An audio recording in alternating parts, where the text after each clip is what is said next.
I feel like I need more lipstick. Yeah, Hi, friends. do. Nobody's here yet. Hi. Oh, yeah. Welcome. Hello. Who's excited for some discussion? Yay. I had to update my Goodreads really quick to make sure that the books that I actually finished today all posted that I finished them in March. So my monthly numbers were correct when I do my end of the year stats. Finished today, all posted. Things are always getting better. That's why the book is called Every Day. I'm so sorry. What was that? The book is always getting better. Live on. Dude, you guys, I'm just a hot mess when it comes to technology. I love it. Hi, everybody. Welcome, welcome. We're so glad you're here. Hello, hello. How was everybody's last day of middle grade March? Did anybody finish up any last minute books today? And think about their month. Does anybody have any all-time? Well, that's like a separate question. Let's just. How was everybody's last day of March? How was everybody's last couple of days of the month? Finish up anything fun? Kim finished the Brave. Me too, Kim. Me too. This morning as I was getting ready for work. Oh, good, Emily. I'm so glad you had a good month. That's awesome. Yay. Yeah, Kelly's going to try to finish 2 more. But counting tomorrow. Yeah. That's okay. We won't tell. Libby, I really wanted to finish Rump today, and then I didn't. I hardly read anything. It's just a busy day. Yay, Tammy! I'm so glad that you finished Echo and you loved it. That is one of my all-time favorite. It's so good. Oh, reading Marsworth. So good. It's one of my all-time favorites. Which one? Marsworth. Oh, Marsworth. Oh, it's so good. Yeah, one of my all-time favorites too. I love that one. Yeah. Robin McKinley. I have one of hers on my Newbery shelf, which doesn't look like a Newbery as I was going through them. It is definitely doesn't look like YA, Krista. Doesn't look like a middle grade. But it's definitely YA.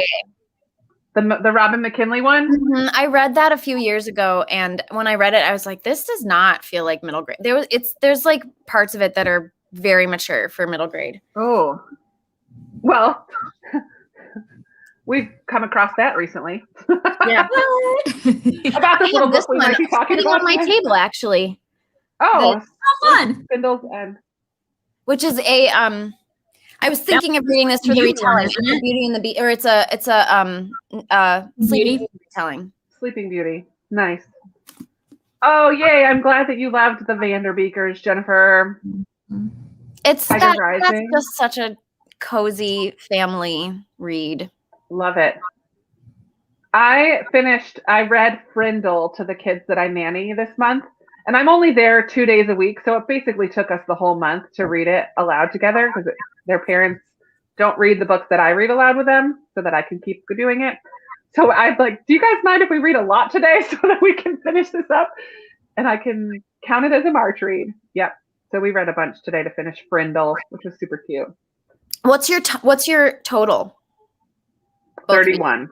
31. I landed on 31. Yeah. I didn't even check. I need to check. Wait. Goodreads. No, 32. 32. 32. That's insanity. I know. Yeah. All right, hold on. I'm going to check and see what mine was. Hello, everybody still coming in. Welcome. Well, you were at 22 on Saturday. Just add the last 3 days. I know. And you read 3 today, Amanda? Yes. 19. I was at 19. No, not 19. 29. Sorry. Oh, okay. That makes way more awesome. sense. 29 was my final. So I got close today. Cheryl finished 43. Holy moly. Oh my goodness. Wow. I love it. Way to go, Cheryl. Yeah, that's amazing. I mean, way to go, but also way to go to somebody who I mean, I know a handful of people who just picked up middle grade for the first time since they were kids this month. So way to go to them too, even if they only read one. Like, oh yeah, absolutely. Like that's our thing, right? Like even one middle grade, you've participated. You win. Middle grade I told people that. Yep. And Krista, in all fairness, like you read a couple of adult books this month, right? Two. Two. See, I didn't read any. Yeah, I didn't either. Well, I am working my way through this one. Nice. Well, and and like The Lazy Genius is one that I finished, but I think I started that at the end of January. Oh, maybe. yeah. So I kind of took my time with that one. Because you only read a couple pages of that this month. I read half of it, more than half of it. And then the other adult one you read was an Amy Harmon, wasn't it? Yeah. Did you enjoy that one? Was it as good as the other one that you read? I haven't read any others. That was my first. Angie Science Mama's book club pick for May is going to be When the Lost One. Yeah, that one. Another one that you said you wanted to read. Yep, that one. I really want to read that. I own that one. I really want to read that one. Yeah, I'm reading that in May with Angie Science Mama is doing a historical fiction book club now, and I think her May pick she was going to be that. So that's exciting. Ooh, Small Spaces is good. Small Spaces. Meredith, I want to read. Meredith, you haven't finished yet. Just FYI to everybody, there will be spoilers in our conversation tonight. Like all the way through, we're not going to have a part that's not spoilery and then a part that is. Like we're not going to try to, there will be spoilers. So if you're not done. And I mean, it depends on whether you care whether you're spoiled or not. Absolutely. You can make that decision, but just so you know, warn everybody. Yeah. We will have spoilers. Wow, you guys have read such good books. Oh my goodness, I'm going to say it wrong. Avelia, I know. She read Echo, which I love so much. So good. Pam Munoz Ryan is one of my. She's so wonderful. Favorites. She's definitely on the list of all-time favorites. Hello, Sarah, I have that book on my shelf, Sarah. I'm interested to hear what you think of that one. Scandalous Sisterhood of the Willow Place. Yeah, it has such a fun title. I know. I've always enjoyed that title. Scandalous. Well, scandalous is such a fun word to say anyway. Yeah. What were you going to say, Katie? Oh, never mind. I thought that Christine was saying A Place to Hang the Moon, which I've heard such good things about. Oh, I have too. I need to get my hands on it.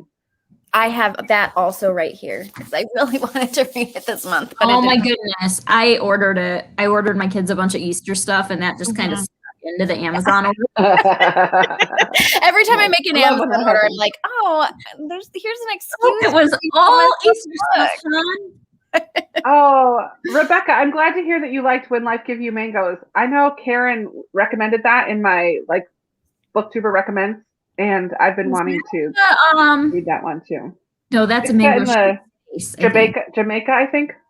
Yeah, no, I was thinking something. I was thinking of the Wendy Mass one. It's a different book. All right, you guys ready to get started? Let's do it. Let's do it. So we are going to start off with the positives.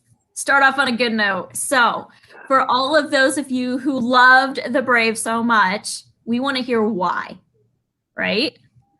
We want to hear what you loved about the book. And we're going to share some of the things that we loved about the book as well. So who wants to start?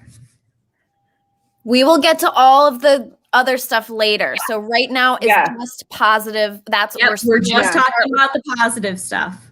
So we will get into some of the other things later. But and also I should say before we get started, we do need to set some ground rules.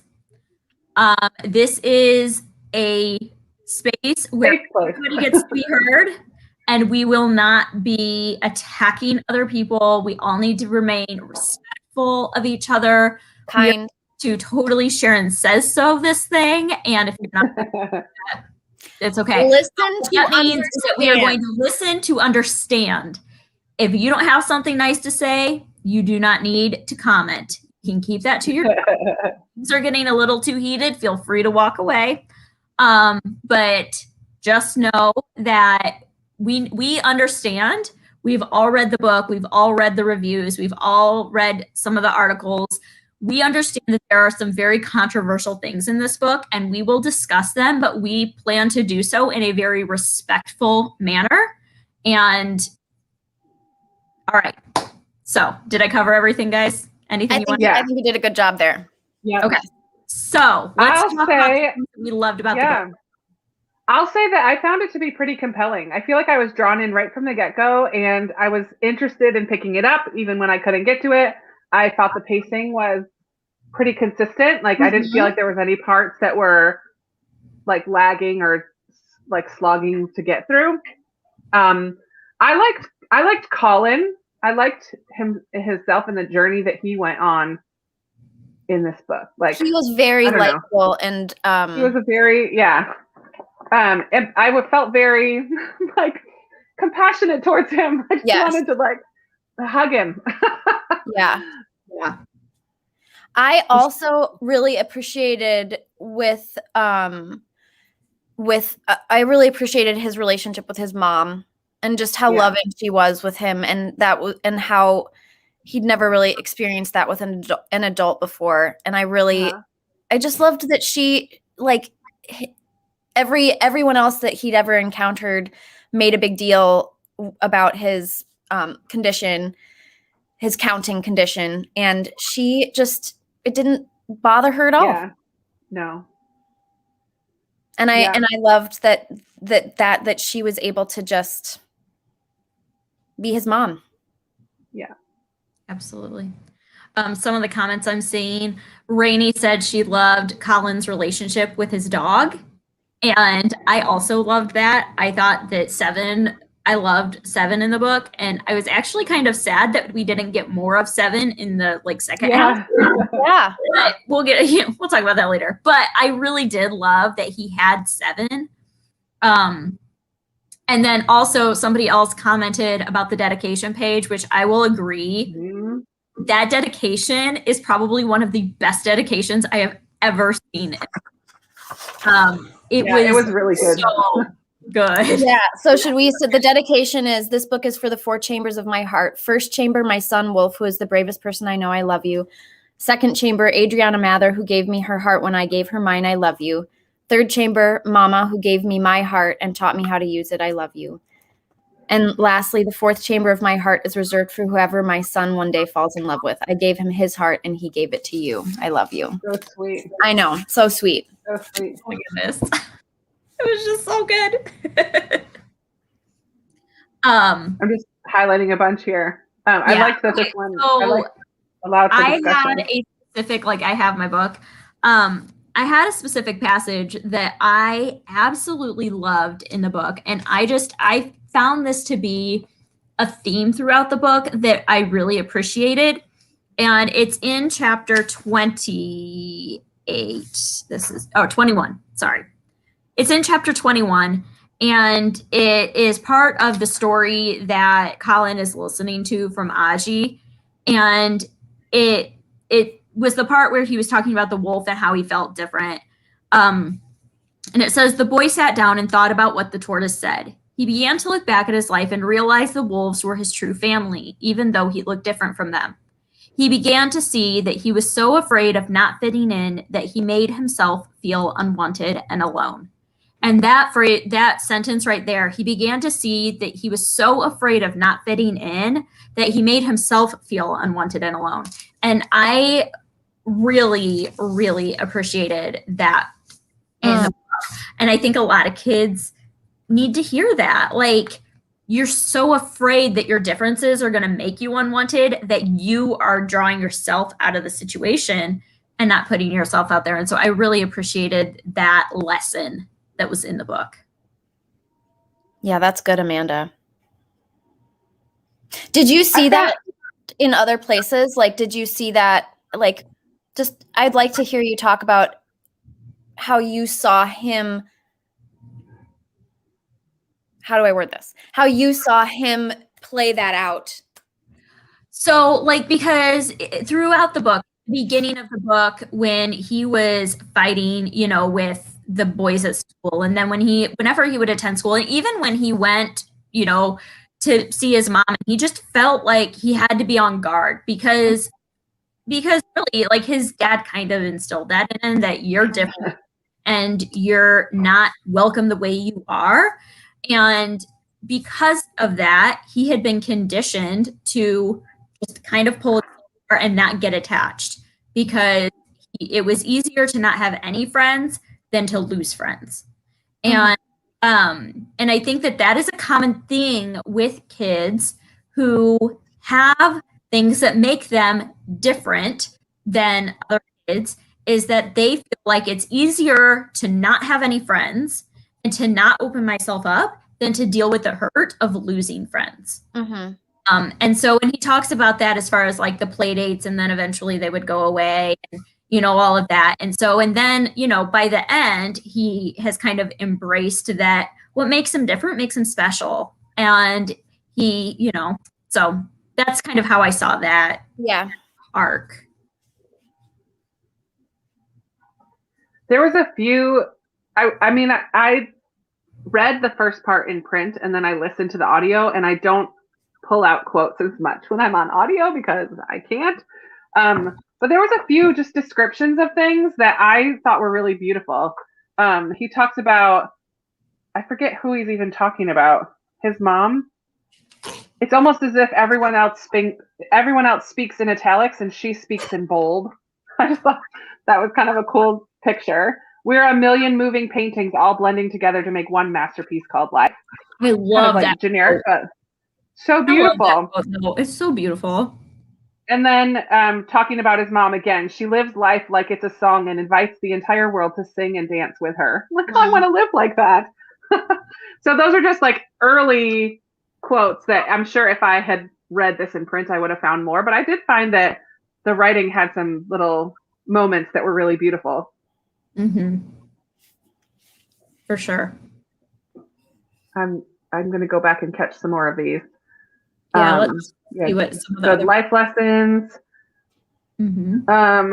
Arenda's father's acceptance of call-in right away. A couple people talked about Arenda's father. Yeah, Kelly and Tia both mentioned Foxy and Arenda's relationship for each other and the way that he supported her and just let her took be care of her. Which I kind of love, because I feel like a lot of times parents of kids who are terminally ill, they want to like protect them. And he was just like, if you want to roll down the ramp in your wheelchair, you just go right on ahead. You want to steal a car? Have at it. Like, you know, live it, you know? And I kind of love that. It was just like, you know, do it. What's going to make you feel alive? Yeah, he didn't wrap her in bubble wrap. He kind of just Right. her. Yeah. Yes. Sarah, this was one of my favorite scenes. I was laughing so hard. What? Where? When he was playing, he was in PE. He was in gym class, and he was the last one to have to make his shot, and he knew this was his opportunity to finally like stick it to him. And the gym teacher was like, "Go ahead, honey, I got all day." And like, as much as a lot of the teachers weren't backing up Colin, man, that PE teacher, he was like, pick one person. Like, he was like, I'm just gonna sit here and watch. Oh my goodness. I love this quote too. There will always be bullies, but that doesn't mean I will always be bullied. I need to ignore what people say about me and just work on being the best me I can be. Whew, that is a good quote.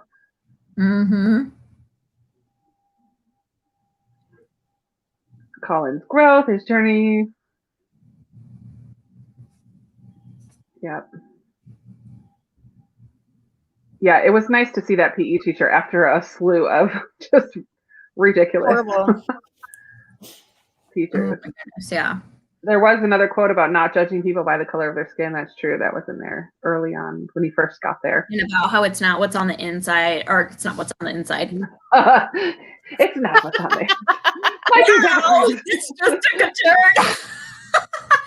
It's not what's on the outside that counts, you know, it's on the inside. Yeah, there were a couple of quotes about that and references to that.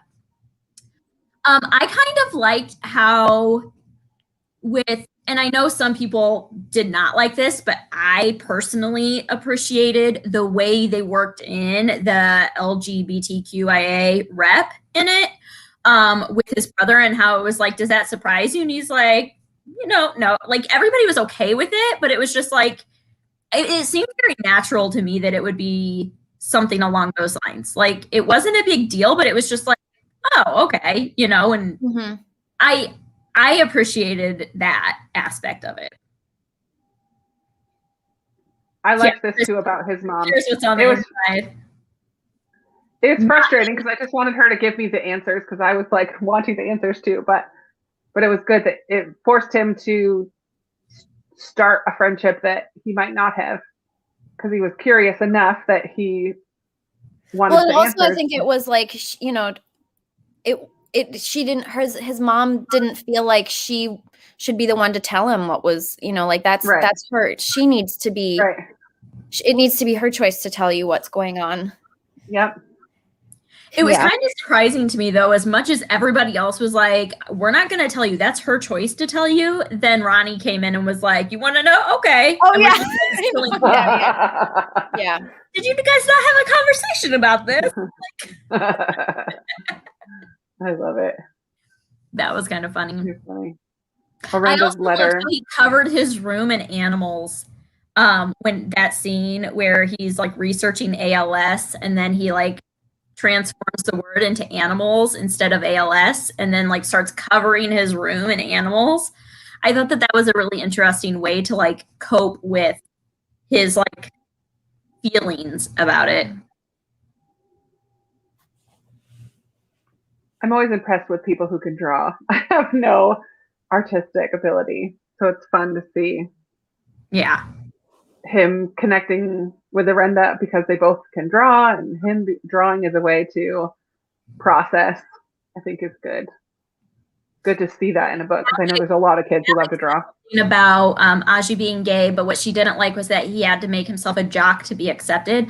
I didn't view it like that. I viewed it as he learned how to stand up to the bullies in his own way, because it talks in there about how it wasn't just about becoming physically fit. It was about reading and about becoming knowledgeable. And it wasn't only the physicality of it. And I never really took it as he had to be a jock, like, or that he necessarily was a jock. He just grew in strength, inner strength, mental strength, physical strength, like across the board. So he could defend himself and others. So that's kind of how I took it too, especially because that was the journey that Colin was also going on. Yeah. Like he was using the boxing, but it wasn't necessary. It was almost more about like endurance, like learning to endure and overcome rather than, I think I loved these moments that like kind of brought a little comedic aspect to it. Yeah. Like the mom singing at the top of her lungs in the car, even if she didn't know the words. And I think that grandma also brought some comedy. Might be my favorite character in the whole book. Grandma was a hoot. Yeah. She was so funny. I also liked the parts where his grandma and his mom both did this whole thing with like, what is this? It's a stick. But then what else is it? And like that whole life lesson on it's all about perspective. Like life is what you make of it. It's not what's just handed to you. It's what you make out of it. Yeah. And so I thought that message was kind of, and that's such a big part of Colin's journey. Absolutely. Being able to adjust his perspective and change his perspective. And that had to do with every aspect of his life to see things from a different and broader view. Yeah. I mean, that's part of what that training was all about too. Oh my gosh, really? Yes, it did remind me of the grandma in Moana as well. It did. Oh my goodness, yeah. Yeah. For sure. I never saw Moana. Oh, you haven't seen Moana? Oh, it's Moana? Really good. Oh, it's so good. Yeah, it's really good. And the music it's a good one. You should watch it. I like that Ronnie finally told Colin what was going on. It was. I think you're right, Libby. I agree with that. I'm not sure that Amanda would have ended up aside and told him. What, Amanda?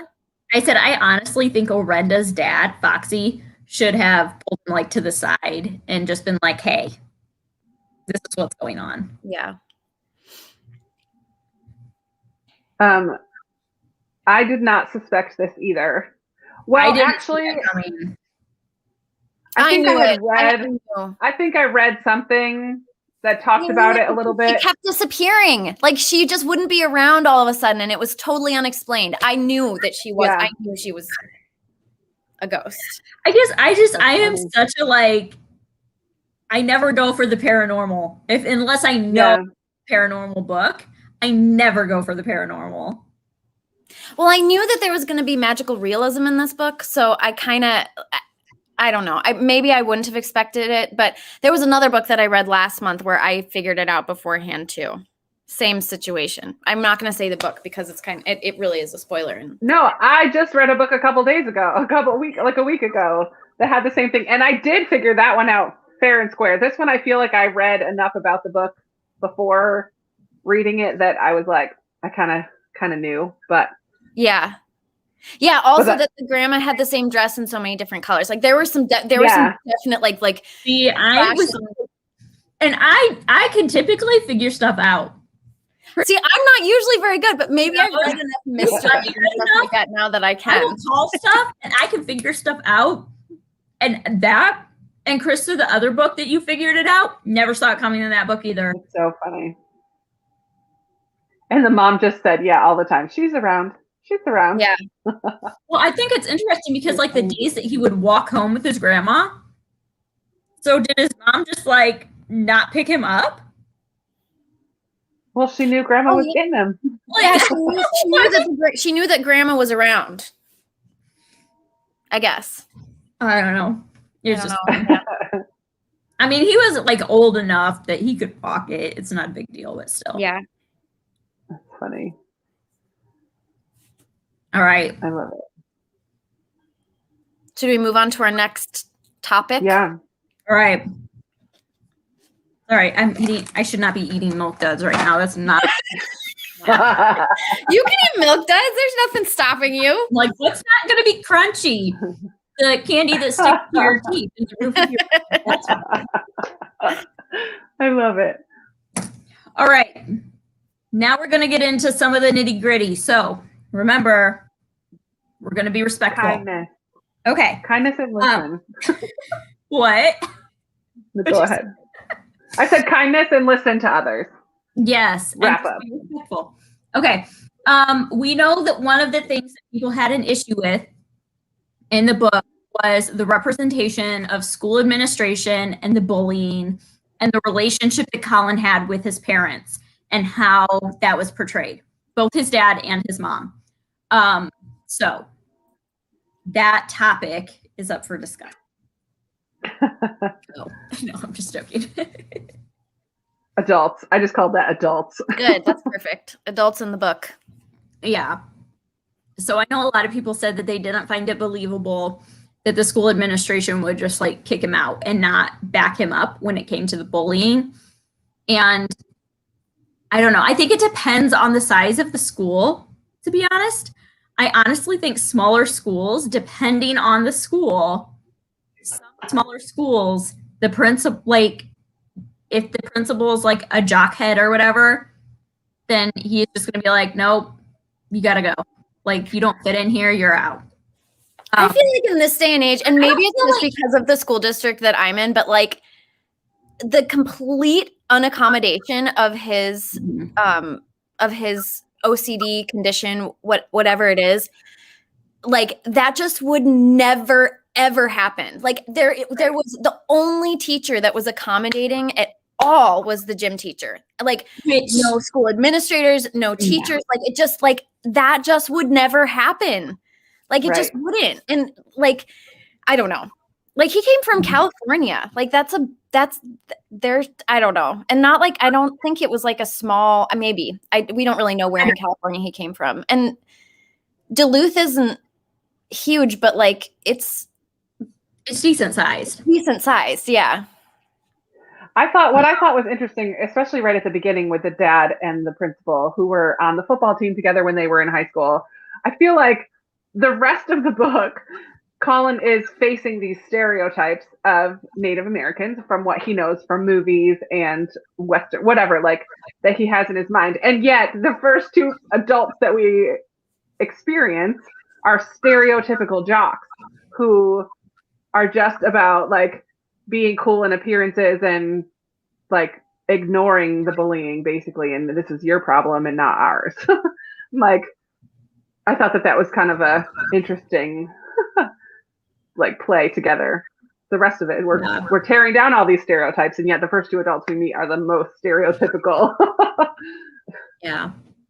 I will say too, as far as the parental relationships go, I did find it very, very strange that the mother who just like was like, fine, you can raise my kid, I will never contact him, then was like super loving and I want you and you're welcome here. And that he also was very affectionate and very welcoming and like open to her as well. And that their relationship got so close so fast seemed very like this kid's got baggage, right? And it was just like, nope, you're at home here. Yeah, there weren't any issues to work out. There were no and in the road. Especially when Ronnie showed up and then he like started calling him dad. Like, what? And I didn't even pick up on that. He started calling Ronnie dad. I did not call him dad once. At least once. And so the time span of the book is never really like revealed, which is all unclear. Topic that totally threw me off. And so you don't really know like how quickly this is all happening. But the fact that his mom's boyfriend, like he will call her mom and him dad that quickly after having such a rough relationship with his own father just didn't seem quite right. Yeah, like I love their relationship, but it's true that you in real life, like there would be some kinks to work out. Like there would be issues that would come up. It wouldn't just be smooth sailing from the get-go like there was. Yeah. And but I just wanted to comment real quick on your comment where you said I've experienced horrible teachers and administrators. Like I agree. It's not like I don't think they exist. They absolutely do. Like there are definitely I just agree with your comment in totality. Like, I just don't think it's believable that like every school administrator and teacher that he encountered was not good. It was like unhelpful and that was just, I just agree with that. I just want to speak though to the quick attachment because he had not experienced, I feel like he was just so hungry for affection. And so when he had somebody that was showing him affection, he latched onto that. I know having friends who have foster kids who immediately call them mom and dad because their life is so crazy. And then my siblings immediately called my mom and dad. I mean, they were littler, so it's a little bit different. But my friend right now has a foster kid who's 9, and he immediately like every ounce of affection that he can squeeze out of my friend and her husband, he is like, give it all to me because he's not had any up until that point. So it didn't strike me. I mean, I might have thought of it like, oh, wow, like he's given her a kiss on the cheek already and she's asking for it. Like, that's like, why are you asking for a kiss on the cheek? Like after 2 days. But the whole affection side of things, like that didn't bother me that he felt so quickly attached because he hasn't had any. Well, that's a good point. I can definitely appreciate that for sure. Yeah. It reminds me of in The Office. Hi, Sarah. Sorry. In The Office when just showed up. The receptionist after Pam with the red hair. Why can't I think of her name? Oh, I know who you mean, but I can't think of her name either. Anyway, she's also an orphan, and she's just so hungry for affection. And like, there's this whole thread in The Office where she's like looking for her mom and dad, and then she finds them and there's one moment when she talks to Michael where it's the very last episode where she and what's her face stands up in the crowd and her mom and she stands up in the crowd and she's like, so if you did meet your mom, what would you be angry with her? And And she's like, well, yeah, but more like, Mom, I hate you. And then I go up to my room and, like it would, it's very, just makes me think of that. Like she's so hungry for that relationship. Anyway, I just love The Office and it's always in my head. So that's the connection. I love it. Oh man. I'm just going back to see if So there's much, so anything. much. Yeah, there's some questions about, or just talking about his mom giving Colin up in the first place after she already had a son, and that whole process and how she so easily gave Colin up and then like didn't contact him, even though she seemed to care so much about him. And the other thing that, sorry, this is like kind of a rabbit trail really quick. The grandparents. Okay, so the grandparents were like dead set adamant that they're going to raise this kid until he's 6 and then be like, no, sorry, your problem. Yeah, hand him off to, and apparently don't have a relationship with him anymore.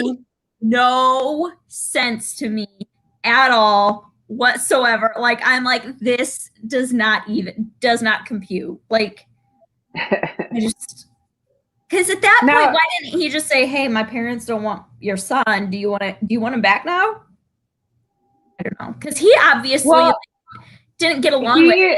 And no, but he also she had pictures on the wall of him from all through life. So he obviously was communicating with her about Colin and like making it seem like everything was okay. Because he went maybe it was a first time he shows up in the house. We never really find him. Well, and I think, correct me if I'm wrong, but Aji, like, so people were saying because he has a brother, so she already had a son, but didn't Aji's father pass away and they had a relationship? Colin's dad was like a fling or a one-night stand like, it was like not a relationship really from what or it was like a quick one. It wasn't it was a one-night stand. Yeah. So I feel like there's a difference there too. Like, I know, she already had a son in Aji, but that's because she had been either married or like had this serious relationship with Aji's father. So there, I don't know. Not that it makes it okay, but yeah. Well, and I feel like there's a difference in relationship. hear that like they convinced her because they could give like her explanation did in some respects make sense to me. Like they could give him a life that she couldn't give him, that kind of thing. So in one respect I understood, but I don't know. Well, and it's hard to I believe it's Tiffany, correct me if I'm wrong, Just to Dream Away, made a good point. And there's such a history of Native children being removed from their parents that it's concerning to me that he would write it in the fact that the white dad is taking the kid away from the Native mother. Like, and that the Native mother didn't fight back. That to me didn't really make a lot of sense. And that's a really, really good point because I hadn't considered that yet. Yeah, I hadn't either. Yeah, this is true. The backstory could have been developed a little bit more. But I think we'll get into that more a little bit later. We have feelings about that, or I do anyway. We kind of talked about it a little bit, but yeah. All right, should we move on to the next topic? All right, next topic, the romance in the book. Oh, here we go. We're getting it spicier and spicier as we go. Yeah, it's just we're gonna go from like the least controversial to the most no, I'm just joking. Yeah. Okay, well, let me say my piece before we get into it, right? What? I did not have as much of a problem with the romance as I think a lot of other people. And it's similar to my statement about the mom. I feel like he finally has a friend who is beautiful, a little bit older, mysterious, and accepts him 110% for who he is. So I feel like a 13-year-old boy is going to idolize and like that. It didn't feel, I mean, it gets a little bit more obsessive as it goes on, but at the beginning, it did not feel strange to me at all. It felt very realistic. The only part for me that crossed a line was when he was like spying on her naked out the bathroom window. I was like, yeah, but he's a 13-year-old boy, like intrigued by this girl in the treehouse next door. Yeah, but like in a middle grade book, could you have picked like a different it's my bedroom window, reading it in a middle grade I just woke up, or like yeah, no, it's true. I feel like it gets a little more focused on the romance than I would like, and it was a little bit much. But initially, I didn't have a problem with it. Initially, I didn't even have a problem with that scene in the bedroom window because I could totally picture my brother. Like I could picture kids doing something stupid like that. Like yeah. I don't know. And like 100%. Even the intensity of his feelings felt to me age appropriate. Like you do feel like intense emotions when you're a kid, especially with like, or intense emotions when you're experiencing first love or whatever. But it was so obsessive reading about it that I was like I wouldn't want my child to read an example of another kid who's that obsessive about another kid. Yeah. I don't know. Like just as a parent reading it, I was like, this is too much for like, I even agree. if it's true, it's too much.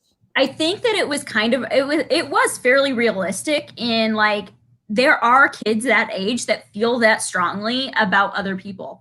Like I didn't feel that it was unrealistic, but I also agree that I don't think I want my 9, 10, 11-year-old reading that. Yeah. And I didn't like that it was the focus of a lot of the book. I mean, it didn't bother me that it was there because, like I said, I did feel that it was kind of realistic, but it was such a focus. I think that's the problem that I had too. Yeah, that was like not cool. And like, oh yeah, that quote, I was like, it's too much. It's too much. It's too much. It's just too much. Yeah. And then them telling each other that they loved each other. Yes. I was like, you are 13. You are 13. Like, I don't know. And yeah, I don't think her age was ever given, but she was old enough that he thought that she liked his brother. Audie, yeah. Brother's age was never given, and they never really said when his brother died. Mm-hmm. Did they? I think I missed that because I mean, obviously he had to have been at least 18 when he died in training. So I'm assuming that he died at like age 18 or 19, but they didn't say when that was. Yeah, he could have easily aged the characters up a year or two and made it officially a YA. And this was a totally different book. Yes. Absolutely. Absolutely. Like all the issues we have would be like, oh, okay. Like it wouldn't nearly be. I think the biggest problem that we have, I mean, there are a bunch of issues, but I think the age thing in calling this a middle grade, it's like, really? So yeah, we agree with you. And then I'm not. And there's nothing in the book that like I mean, really, there's nothing in the book. It would be so easy to just age him up. Like, there's nothing that in the book that like he has to be 13 years old. Right. Yeah. I was gonna say wanted to touch on since this is like the romance section. Very briefly, I think we are all. Someone mentioned the Mom and Ronnie's relationship was completely inappropriate. Totally inappropriate. Totally inappropriate. Yeah. I don't know how that passed at the editors, like, to be completely honest. I cannot believe that whoever published this book was not like, yeah, you need to tone that down a bit. Or whatever. Yeah, it was too much. No, like, why do they have to be jumping each other's bones? Like in front, I mean, almost like in front of that part out of it, and it would have been fine. Like, it did not add anything to the book. So frustrating. It would have easily. I mean, if he had toned down the relationship as well. I don't even care about them saying "I love you" to each other because I feel like you don't have a clue what love is yet. But that's okay. Like, what you feels like love to you. But yeah, if it was more like holding hands and spending time and like sweetness. Well, I think that's what you would More than this normally intensity. find in a middle grade novel is like those first flutterings Right. of romantic feeling. And I love that in most middle grade novels, that like first like butterflies. Like I remember reading in Walk Two Moons, actually, I think she shares a kiss. And like in my head, that part in the book loomed so large because I'd never read a book where there was like that first love. And when I reread Walk Two Moons a couple of years ago, it's such a small part of the book. I was I was gonna say I don't even remember that part of the book. I don't remember it either. I don't even remember that being. I know it was so small. It was so small. And so, like the fact that this book, it's such a central and so intense, and it just feels like I don't know if I had read that as a middle grader, I feel like I would be totally overwhelmed by that. I don't know. Maybe I was just really innocent. I listened to When You Reach Me, which is a Newbery winner, and there's kissing in that book as well. And I was like, whoa. Well, and I feel like for like seventh, 8th grade, like that's reality. It's like normal. It is. Grade. Like, but in When You Reach Me, it was seriously like the kid opened the door and like laid one on her and shut the door, and she opened it back up and laid one back on him, and that was like the end of the kiss. But it was sweet and cute and like that, and flirty and awkward, like super awkward. Yeah, it wasn't like or like your movie Now and Then, and like you guys know the movie Now and Then. Yeah. Yes, first fluttering and a little kissing is okay, but don't go off on a poetic monologue about her cushiony lips. Yeah, so and true. Like, that was the back really awkward. And, like putting your fingers through her hair and like, no. The whole dog romance too. Like that could have been left out. It adds nothing to the book at all, and it was just weird and like no. I agree. I cannot imagine a 13-year-old describing a girl like the way Colin described. Yeah, that's what I mean. A 13-year-old boy describing anything with that poetic type of description, romantic, poetic, whatever. Yeah. I could see how some people felt a little creepy about it, but are we moving on? Oh yeah, I feel like I agree. Like I think that I understand why he felt that we talked about this before too. Like I get why he felt those intense feelings for her. Krista, you mentioned it too. Like we get it. I just feel like as a reader of middle grade, I felt uncomfortable with that as an element in the book, even if it would be reality for him. Right. Yeah. I don't know. It was just weird.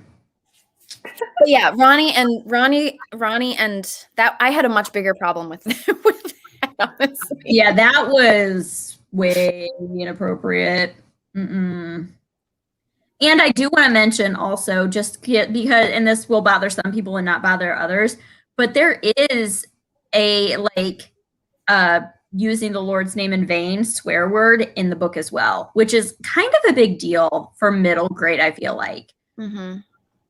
Especially, like, I know this from reading some UK published authors this month, that swearing in the UK middle grade is not a big deal, but you don't really find that a whole lot. I mean, you do occasionally, but not a Lord's name in vain, like GD. Like, you don't find that in US middle grade very, like, I don't know if I've ever seen it. And that was present in the book. And I know this is totally off the romance topic, but just wanted to say, like, that's another thing that, like, this book really could have been aged up and it would have been a perfectly acceptable YA book. Yeah. So. Yeah. All right. Next topic. Dun, dun, dun, dun. How do we feel about him mentioning his wife's book? I don't need to ask. I already know how we feel about it, but still. So yeah, James Bird is married to Adriana Mather, who is the author of How to Hang a Witch and the sequel that I don't remember the name, that are mentioned multiple times in the book and referred to as the best book that will change your life. And like, it's just very, very emphasized in the book. And a lot of people I know took issue with that. So how do we feel about that? Krista, I didn't know. Yeah, I'll say, like, honestly, if I didn't read comments in the Discord, I wouldn't have known that it was his wife's book because he doesn't ever say the author's name. He just says the title. So I wouldn't have known unless somebody else mentioned it. So it didn't bother me. I mean, now that I know, it's like, okay, like a little eye rolly, but it honestly didn't bother me that much. That's just I felt like if he would have just mentioned it, it would not have bothered me. But it went much beyond that. And Katie, you might be able to talk a little bit into this as well.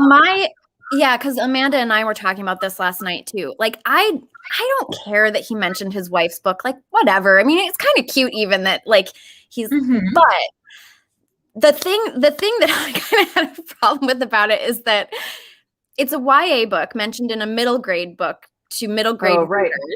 Yeah. It's not, it's like, it's talked about as if it's like this life-changing, amazing, incredible book. You have to read it and it's going to change your life. And it's like, it's not a book that most people will recognize. Like, it's not like a tried and true Harry Potter. Yeah, well, it's not a tried and true like book that, I mean, it's like, I don't know. It did not feel, it wasn't even described as like, oh, this is my favorite book. You really need to read it. It was described as like, this book is life-changing. You have to read it. Yeah.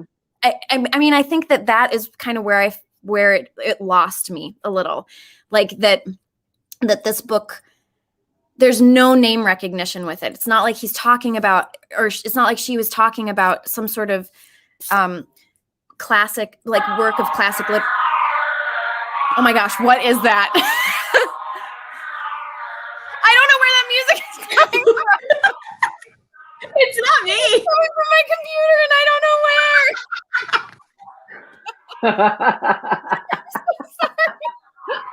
It's something that Fox turned on. This is so embarrassing. Honestly, I don't know where it's coming from. Oh, it just stopped.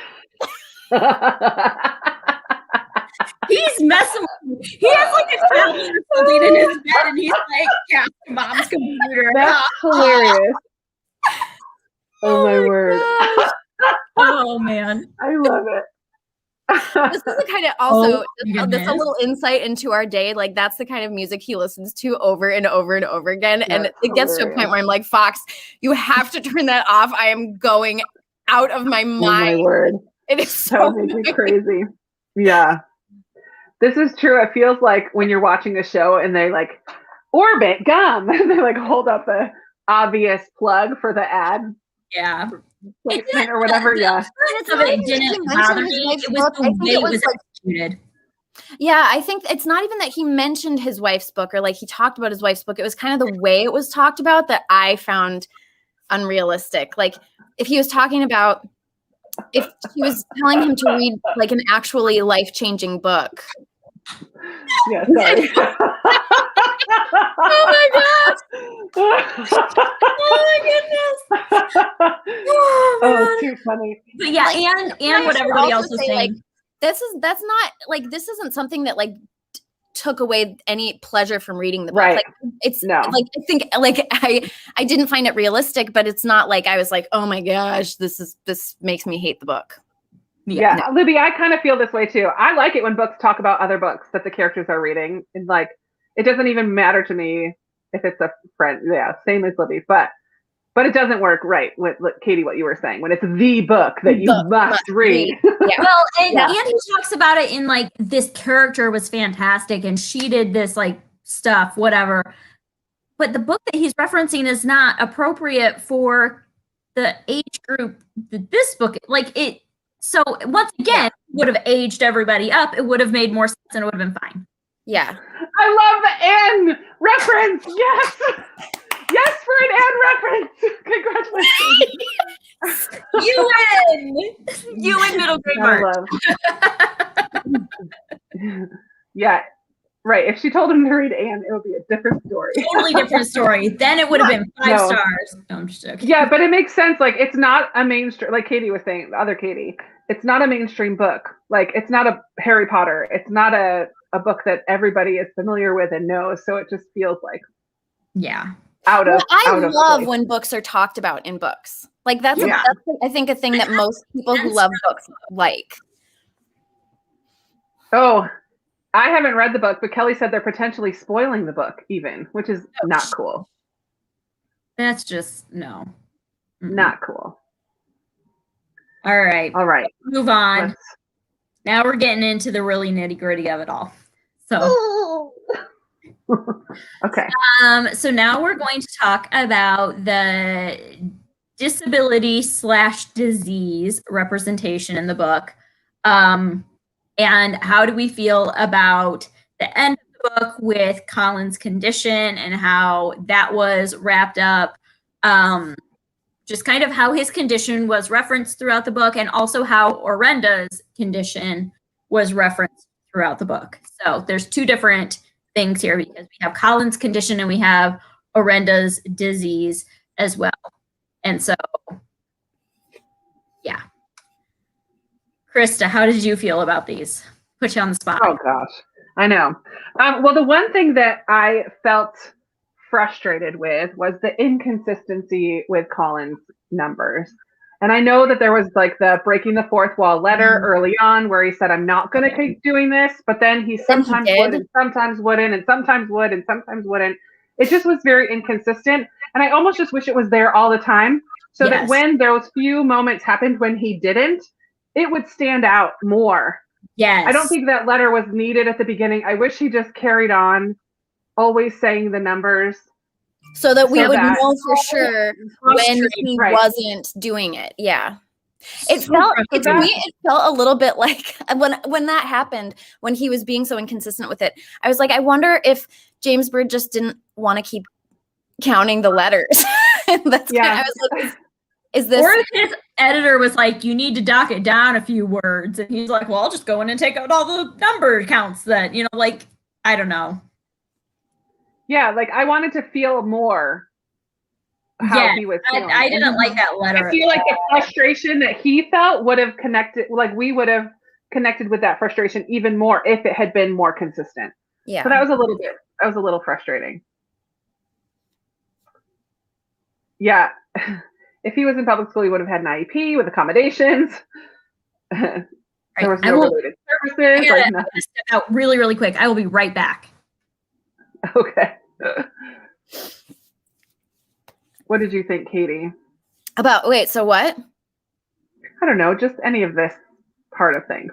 Oh, there's a lot. I do think it's interesting that, I feel like there's a lot to unpack here. Libby is right. They never say he has OCD. We do not know what the condition is. We don't know if it was I think that's an interesting idea. If it was a trauma response to his feeling unwanted or being his feeling of being unwanted. It also, like James Bird has talked about in an interview, he mentioned that he had a different learning condition or learning disability where it's hard for me to even describe it, where he like rearranged words. It's almost like when he was learning to read, he created his own language basically. He was in a special ed class with another kid who had this condition that he ended up giving to Colin. And so is it some sort of learning disability? Is it OC? We don't know. It's never named. So it's hard to even talk about it because we don't know what this condition is that he has. There's this different ideas. Like Tourette, somebody said possibly on the autistic spectrum. He's not given a diagnosis. Pauline didn't mind it not being in there because she isn't sure she would have continued, and that's fair. Because it would have been what Alex says. I kind of feel James Bird was like, hey, I've heard that people do this, but then didn't do any research into it. feel like James Bird did that with a lot of this book. There were multiple things in this book that I felt like he did that with, where he just didn't research it and actually get into the nitty gritty of it. And so I definitely agree with that. He did that too. I mean, this is moving tax a little bit, but he did that too with ALS. One thing that Amanda mentioned to me yesterday when we were talking was ALS, even early onset, you don't see it in kids. Right. Not at 14 or 13 or however old Lorenda was. A teenager. Yeah. And so it just seemed like he didn't do his research properly.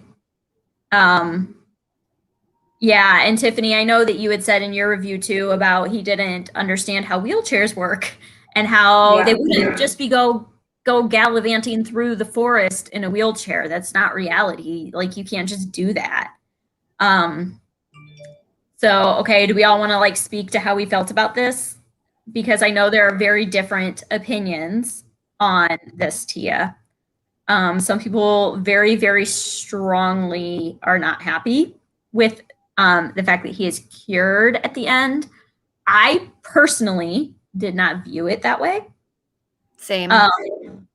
I viewed it more in the fact that he learned that he had control over the numbers, that he had been living in fear of the numbers, and that's why the numbers were controlling him. And by the end, he learned that he didn't have to be afraid of the numbers, that the numbers were part of what made him him, and he had control over himself. And so he could still do the number thing, but he didn't have to. And so that's the way I understood it. And I took it more of, and I don't know if Katie, you spoke on this, more of like a speech impediment that some people will try to overcome. And yeah, that's how I was reading the book. Learn how to overcome some of their tics. For me, I didn't view it as necessarily like autism thing or like even OCD. People work towards controlling their compulsions. And so I viewed it more of he had, and this is speaking separate from the way that it was gone about, because I think the whole like the native ceremony was like, we'll talk about that separately. That's our next topic. But I viewed it more of him learning to control that. And so, so that's how I felt about that. So it didn't bother me, I think, the way that it did bother some other people. There's a lot of conversation about the wheelchair. Yes. Pushing her through grass in the wheelchair is not easy. And there was one line that even said how easy it was. I'm like, no, that's not real. Well, and then and is like pushing her through the forest, and I'm like, you're going, but like, pretty sure they don't have paved paths through the forest in the reservation. This is kind of, Amanda, I kind of agree with this. Like, if it was a traumatic response, the magical cure makes a little bit more sense. Yeah, we just don't know. It wasn't ever said. Yeah. And so I think some people will find it more frustrating than others because they assume that it's OCD or autism or Tourette's or whatever. You assume that it's something, but it's never specifically named. And I know that the author has done interviews separate from this, but in the book, it's never specifically named. And so I think each reader's response to this is going to be different depending on what you assumed that condition was. Yes. I love the logistics. That was ridiculous. So true. Climbing in a treehouse in a wheelchair is no. Yeah.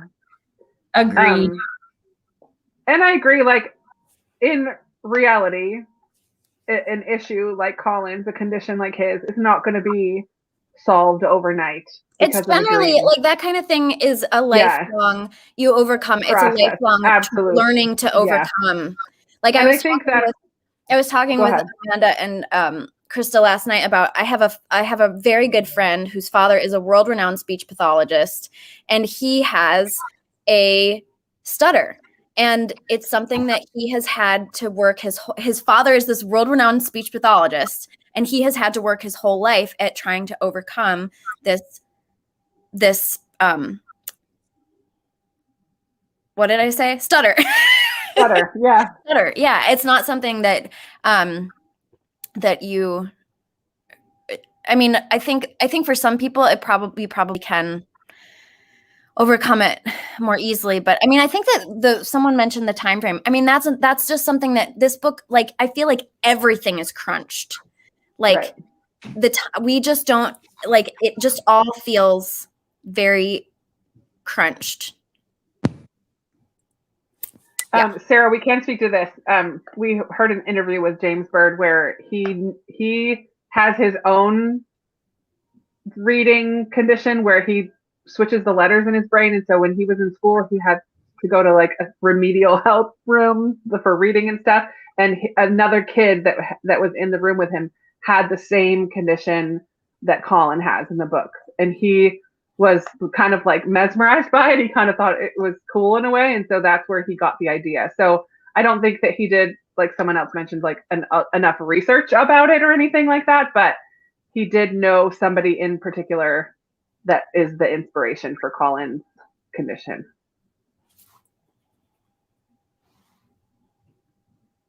Yeah, there's a lot. There's a lot of issue. We haven't talked too much about Arenda. How do you guys feel about Arenda and her representation? I mean, we talked a little bit about ALS not being in teens, even at early onset. I thought it was beautiful the way that she embraced it. Mm-hmm. She viewed it as that she's evolving into something else, or metamorphosizing, or what, however you want to phrase that.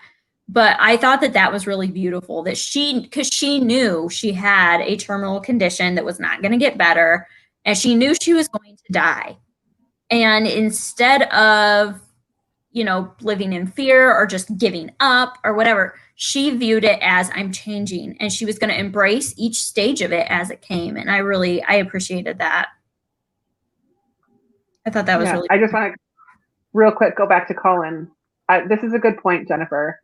It is a process, and loves that he's no longer afraid of it. And if they focus more on that, like the fear being gone, rather than the condition itself being gone, that could have been a really powerful way to end it, rather than him being magically potentially cured. Or like taking steps towards being able to control it more, rather than just being able to control it. Right. That we'll rewrite the ending. We'll rewrite the ending for you, James. Yeah. Tiffany, I didn't view it as the disabled person dies. I viewed it as a girl with a disease dies, a girl with a terminal disease, because I know she's a wheelchair user, but the wheelchair user aspect of it was an aspect of her disease. Yeah, it was a result of her terminal disease that she had. And so, yes, that specific disease doesn't actually manifest in kids that young, but given ALS, I never viewed it as the disabled person dies. I viewed it as a character with a terminal illness died, which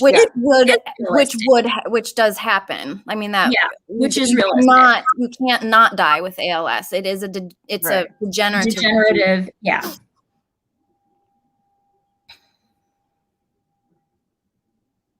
Sorry, we all get quiet because we start reading the comments. No, it's good.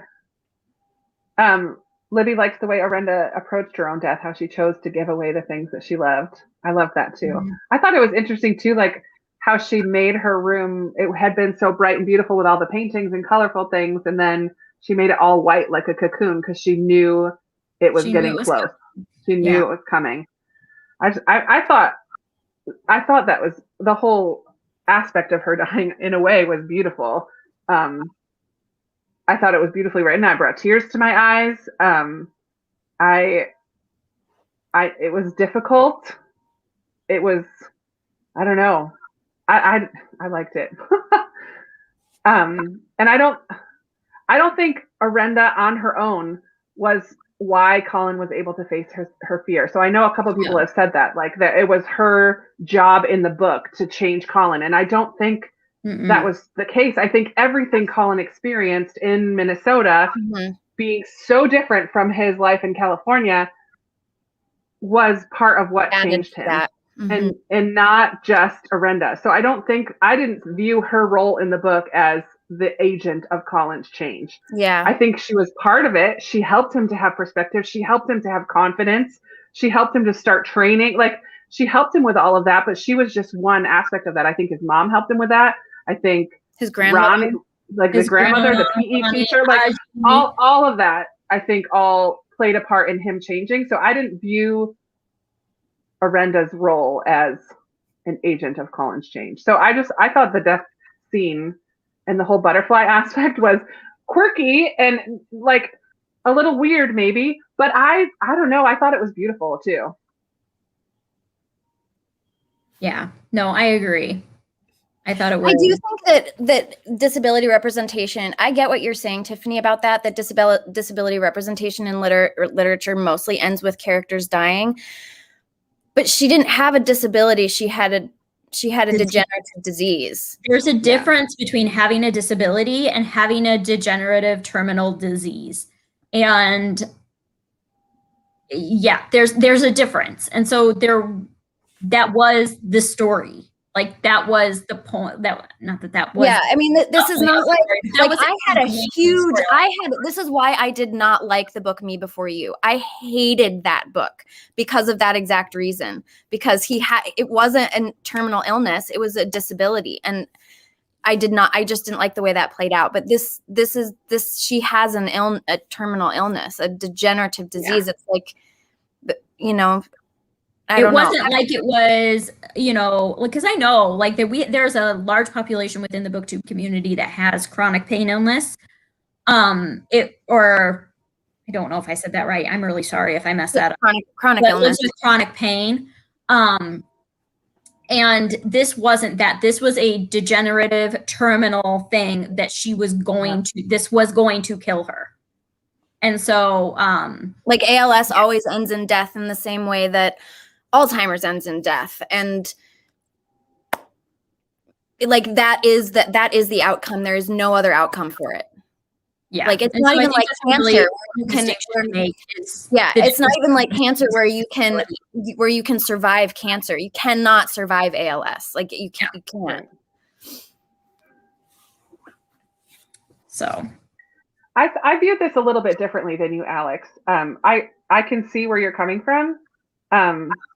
As far as coming off as wise and accepting of her death, that you didn't think she came across that way. As far as the whole butterfly thing, I feel like she kind of was. It was just her way of coping with it.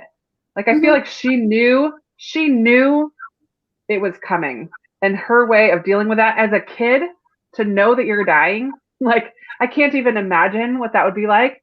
But that was just her way in her mind of coping with it. So I didn't see it as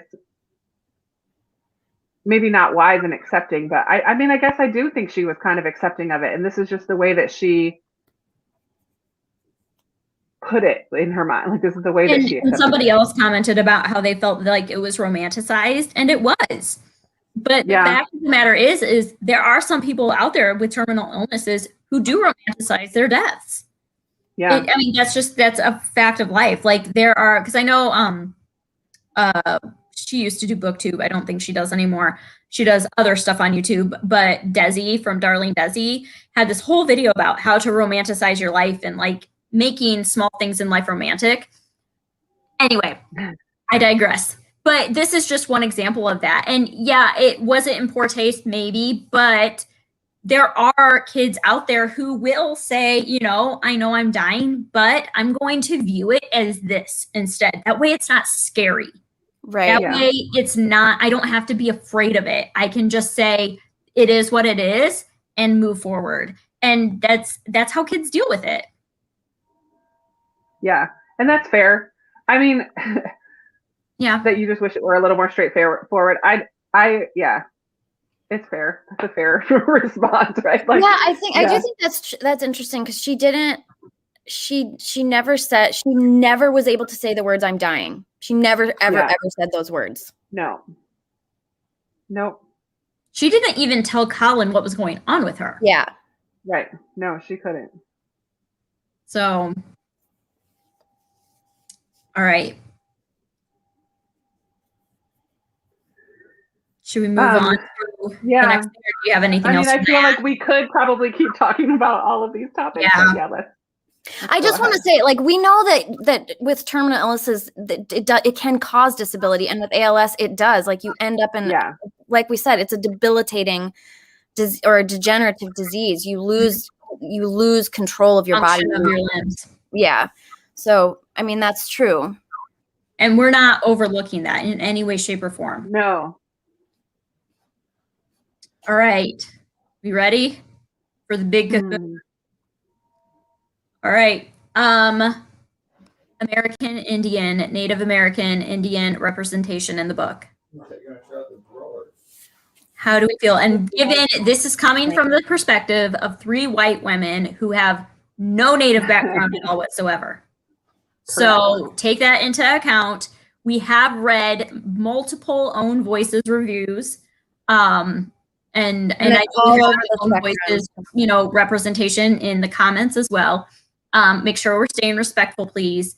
But yeah. Okay. Do I have a boyfriend? I have a husband. She's married with 3 kids. Krista's available. No, I'm just joking. Steve just said not for much longer. Do you hear him in the background? Oh, man.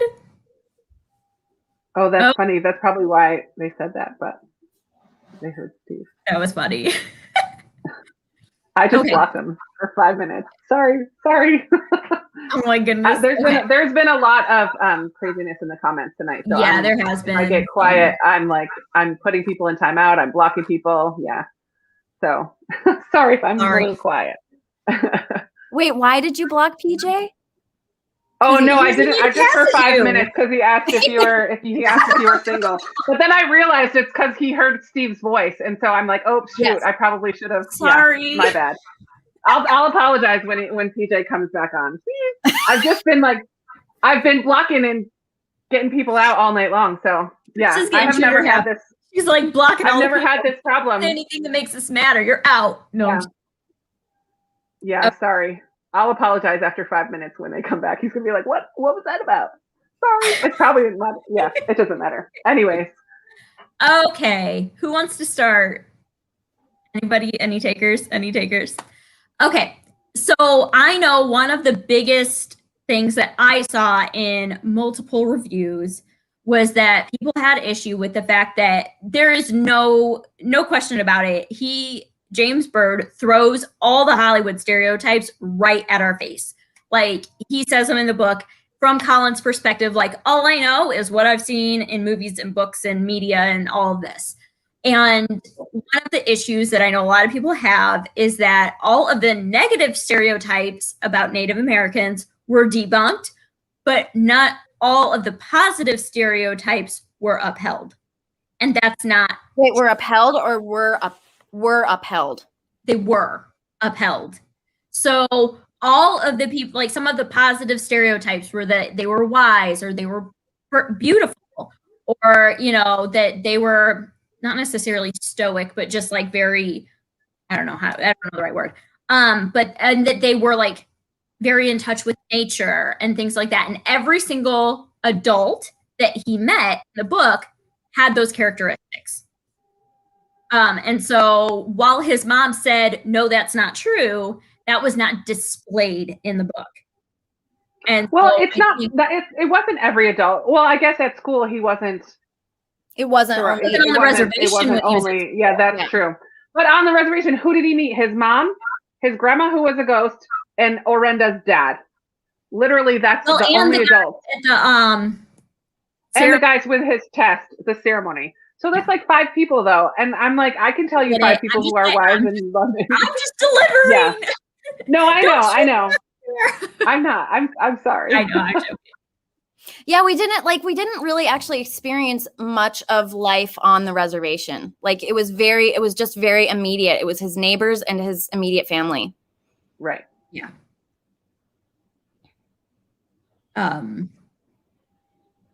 But yeah, so I know that was an issue.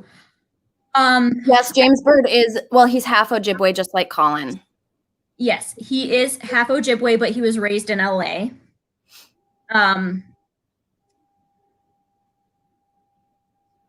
That's very interesting, Linda. Very interesting. The I don't want- thing about this book is that even among Native readers, you get different. Mixed. Yeah. It's different. Like, which is why I don't think you can't tell people not to read this book, because just like everyone is going to have a different reaction to it. Right. Yeah. Yeah. I mean, you're not wrong. Tiffany, you're not wrong. One of the things that in reading some of the reviews that I did not know, but that I found very interesting, concerning, I don't know, was the lack of education that James Byrd had in this specific reservation. He set the book at a real reservation that really exists in Duluth. And he did not educate himself on that reservation or on the surroundings, what was going on. Little things like the lack of radio reception. There is radio reception throughout the entire Fond du Lac reservation. The fact that the teepees were used, I know, was a big deal for stores because the Ojibwe people do not use teepees. And James Byrd should know that if he, had any knowledge of that. Some of the Dakota tribes use teepees, but the Ojibwe nation does not. They use wigwams and something else. I forget what the name of it was. But so some of these basic things, and that goes back to kind of the stereotypes of Native Americans using teepees. Right. Mm-hmm. Not all Native Americans use teepees. And if you're to set this in a specific reservation with a specific Native group, do your research. It really shocks me that there was no one. It just surprises me that was not caught. I'm sure he had family read the book. He had to have family read the book. Right. Why? How did that happen? It surprises me that for someone who is all about let's hear Native voices, let's hear, let's write these books for kids, that he wouldn't take his book and take it to the elders of the reservation and say, read this, let me know what I need to do to fix it. If you're going to, as an own voices writer, write a book that is set on a reservation, why are you not doing the research and consulting the elders of that? I know Native groups, they so value their elders and their input on things. Why would you not have enough respect for your elders that you would consult them before putting this out to the world to represent their reservation? That just, oh my goodness, that burns me so bad, that the lack of research that was done for this reservation. The fact that he's talking about snowy mountains in Minnesota. There are no mountains in Minnesota. Mountains do not exist especially in Duluth. You're on the coast of Lake Superior. You're not finding a mountain on the coast of Lake Superior. No. Yeah. Oh my goodness. The peaches didn't bother me as much because I viewed that more at the peaches the butterflies didn't, because it was just, I viewed it more of the magical realism aspect of the book. But there are no peach trees in Minnesota, except at the very south part, which is not where Duluth is. Duluth is north. But there are no peaches, especially not in October. The fact that they were outside so much. Well, which is why I feel that is part, you would be freezing your butt off. That didn't bother me because that all felt like the sort of magical realism element of the book. The peaches, he even talks about how their yard, his yard was all dead and brown, and then he goes into her yard and it's all green and growing and so that to me didn't bother me at all. That felt that to me was whatever. It just kind of use apples. Apples grow at least in Minnesota. We have apples. Butterflies. If you're gonna be like that, butterflies don't exist in October in northern Minnesota either. Well, yeah, but and that's what I said. Like the butterflies didn't really bother me. The peaches, like the reference to like I picked the peaches myself. I was like, whatever. Whatever. But the things that bugged me were more the specific references to the reservation that he did not do his research on. And like even like Colin walking home with his grandma in October, like, and he already talked about how he didn't have a proper coat, and you never hear that his mom bought him a coat. Like, it's cold where I live, and Duluth is 3 hours north of me. Like, I don't know. It just frustrated me. And more than the Minnesota aspect of it was the specific, like, if you're going to use a real reservation, do your research. And I know the three of us talked about it, and kind of what was put out there is it felt lazy. It felt like lazy writing. And that can be said for a lot of aspects of this book. It wasn't just the conditions. There are multiple things about this book that just felt lazy. So, all right, I'm done ranting.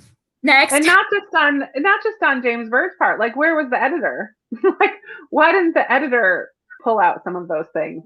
So why didn't the editor say, "Hey, I think this would make a better YA book"? Yeah, for real. Like, I'm sorry. That's the editor's job. The editor should certainly have Why said. didn't the editor say, maybe the mom shouldn't be jumping her boyfriend's bones throughout the whole book? Oh, man. Macmillan failed. Like, oh golly, that's a big publisher too, and like they missed a lot of because, and the way I view it is with native voice books. Like, I know there's a big push right now, and there's not a lot out there. So if you're gonna do it, freaking do it right. Like, but you have to. I mean, like, it is frustrating, and the thing is, I just need to point out once again, there are native Ojibwe voices that do like this book.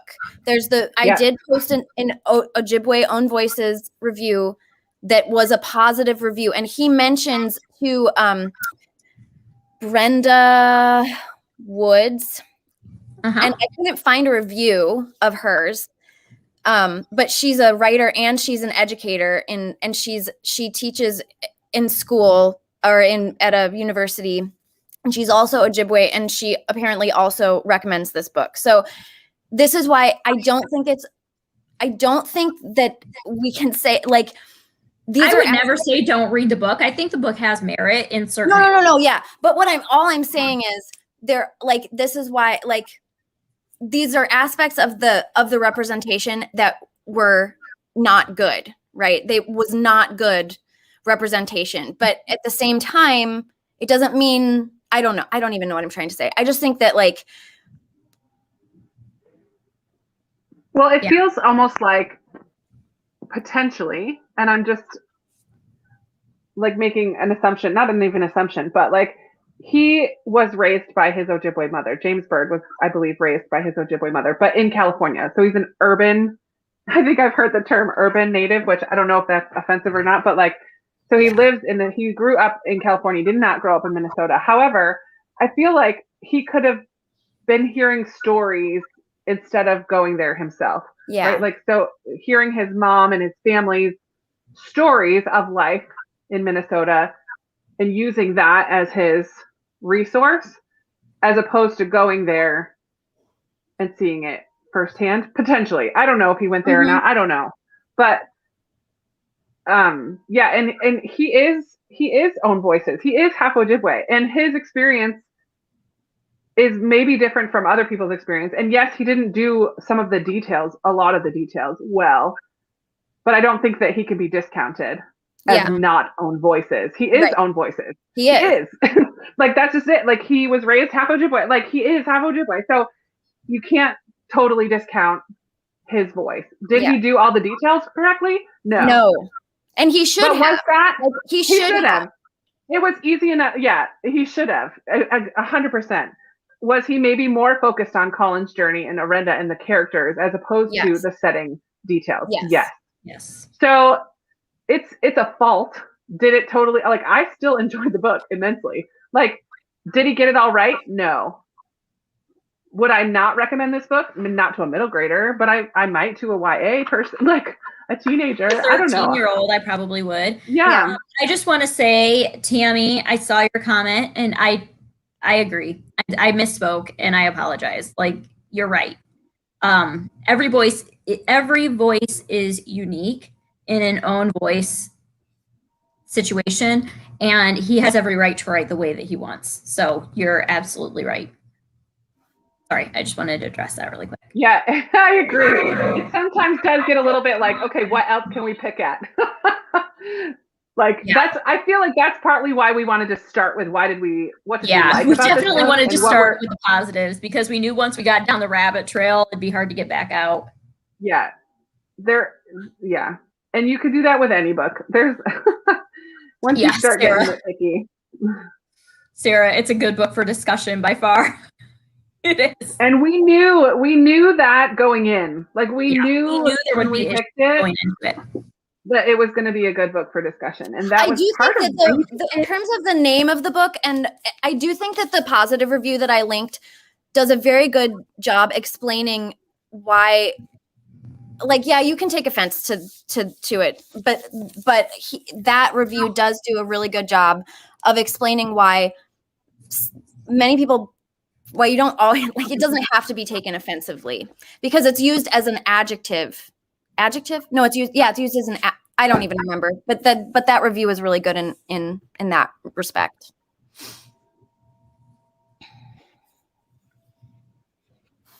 All right. I think any final thoughts? Any final thoughts? Anything we can touch on that you guys wanted us to touch on? That's all we had on our agenda. So what did you guys end up rating it? Yeah, I would like to know that as well. So I think I finally landed on 3 stars. Because I had issue with it, but there were parts of it that I really did appreciate. I also gave it 3 for the same reason. Oh, the hidden message. The hidden message is in the Discord server. I can go get it. It was like a letter to the reader about being brave. Chris, did you see that the comment from Kim? No. Kim Dixon said she's Ojibwe from Minnesota. Oh, really? Oh, I see. Hold on. Sorry, I'm in the Discord right now trying to get where someone put the... I love that, Kim. I really appreciate you. Yeah, I really appreciate that.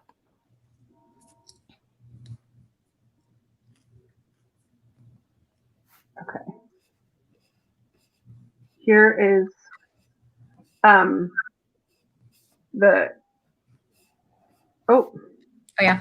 Dear reader, you have read my story. Yeah, I put it into 2 comments. Dear reader, well, I just copied and pasted and it was too big, I guess. You've read my story now. It's time to write yours. Please write a Dear Colin letter about how you overcame or plan to overcome one of your fears. You can share it or keep it to yourself, but I hope together we will defeat our fears, and end your letter with this quote: in a world where you can be anything, be brave. That was what all like the underlined. In a world where you can be anything, be kind. So should we be kind or brave?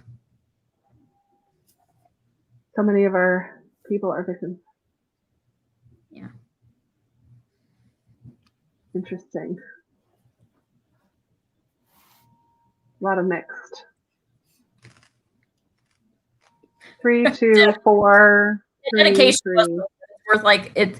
If I had to rate just the dedication, it's a 5 for sure.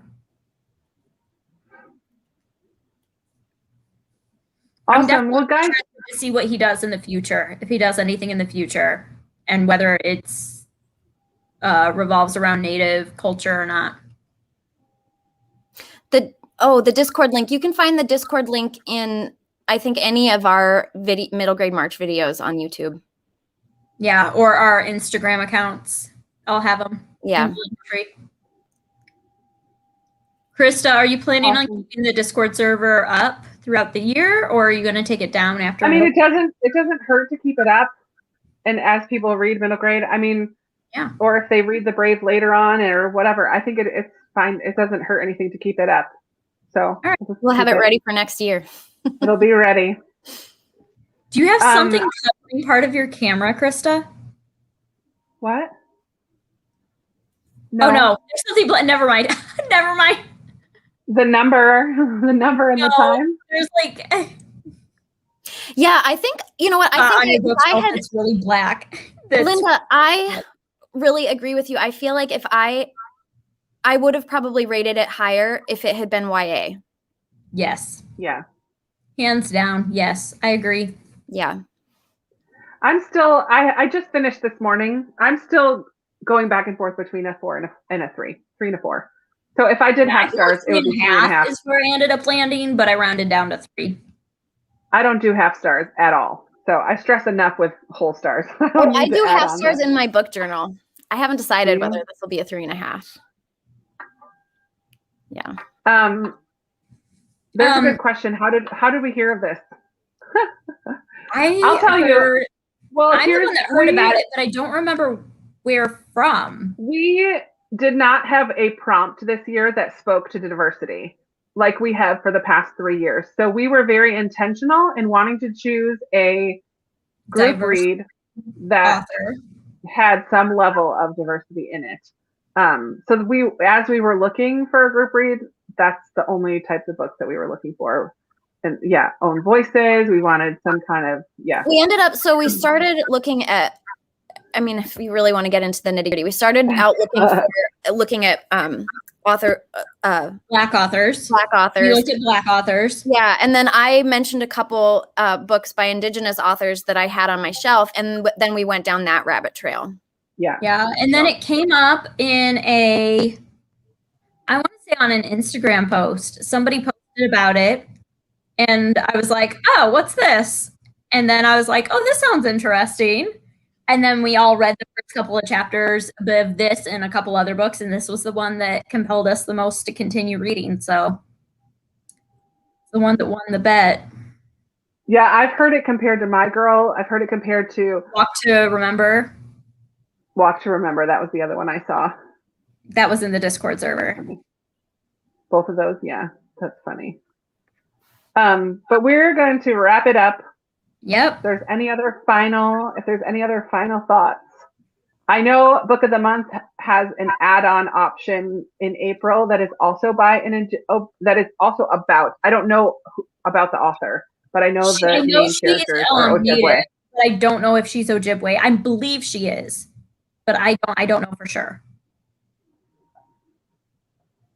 It's a mystery. It's a mystery. Colin is not Veda. You're right, Sarah. That's funny. What Sarah's was the other author? Christine Day. Is that her name, Katie, that we were looking at as well? Yeah, Christine Day.